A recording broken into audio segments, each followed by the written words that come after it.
Сайн байцгаана хүүхдүүдээ. Би 52 дугаар сургуулийн 4-р байнгын сурагч Б10 байна.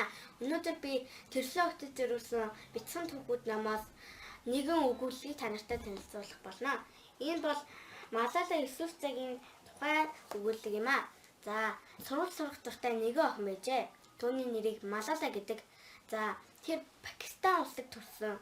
За, Пакистан улс руу талибанчууд дайрч хад нөгөө Пакистан улсын хүмүүс нь зүгээр суугаад байсан. За тэгээд Малала тэнд нь уур нь хүрээд хадан дээр авирч өөрийнхөө дуу хоолойг илтгэсэн юм аа. За юу гэж илтгэсэн бэ гэхээр талибанчууд бидний улс руу халдаж байна. Хэдүүлээ дайндах хэрэгтэй гэж хэлсэн.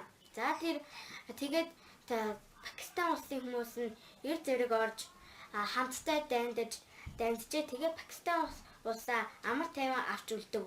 За удалгүй Малалаг телевизээр гарахыг өгсөн.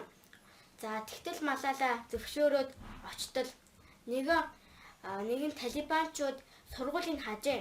Тэрэнд нь тэрийг нь илтгэх гээд тиймэрхүү юм ярив. За юу гэж ирсэн бэ гэхээр хүчрэг эмэгтэйчүүдээс айж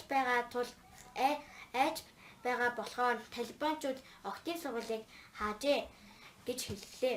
За тэгтэл талибанчууд үүнийг сонссон даруйда Малалагийн духруу нь боджээ. Тэгээд тэр Малала үхээгүй аймд үлджээ. За тэгээд удалгүй хөл дээрээ босож дахин нэг тэмцэж зургатаар гарав. Үзэг балаа бяцгаа. Тэд бол хүчрэг зэвсэг юм гэжээ.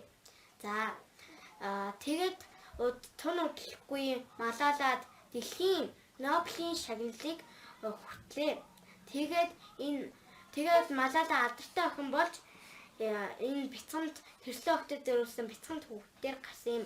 За жижигхэн өгүүлгийг уншмаар байвал энэ номыг аваад эсвэл дэлгэнгүй уншмаар байвал энэ Малалагийн өөрх нь бичсэн зураг мууртай ном байна шүү. За тэгээд би бас Малалагийн тухай нэгэн тэмдэглэл бичсэн байгаа. За Малалагийн тухай ийм тэмдэглэл бичсэн. За өөртөө харъя. За тэгээд ийм тэмдэглэл. За энэ Малалагийн эхний үг. За энэ талибан гэдэг нөгөө нэг зэвсгийн хүмүүс нь нөгөө нэг энийг авах гэж оролцсон хүн. За энэ болохоор Пакистан улс нь энэ Малалагийн төрсөн нутаг байгаа. За би бас энэ хоёр дахь үгийг бичсэн. За хоёр дахь үгийг уншаад хамгийн сүүлд нь юу гарлаа? Нобелийн шагналыг хүртсэн зураг нь. Нобелийн шагналыг интернетээс хараад би зурсан юм аа. За тэгээд та нар ч бас над шиг иймэрхүү юм хийгээрэй. Тэгээд бас гэрэл ертөнц хүүхдийн тэмдэглэлийн юм дээр тавиарай. За тун удалгүй баяртай. Би маргааш бас нэг өгүүлэлтийг танилцуулах болно. Баяртай.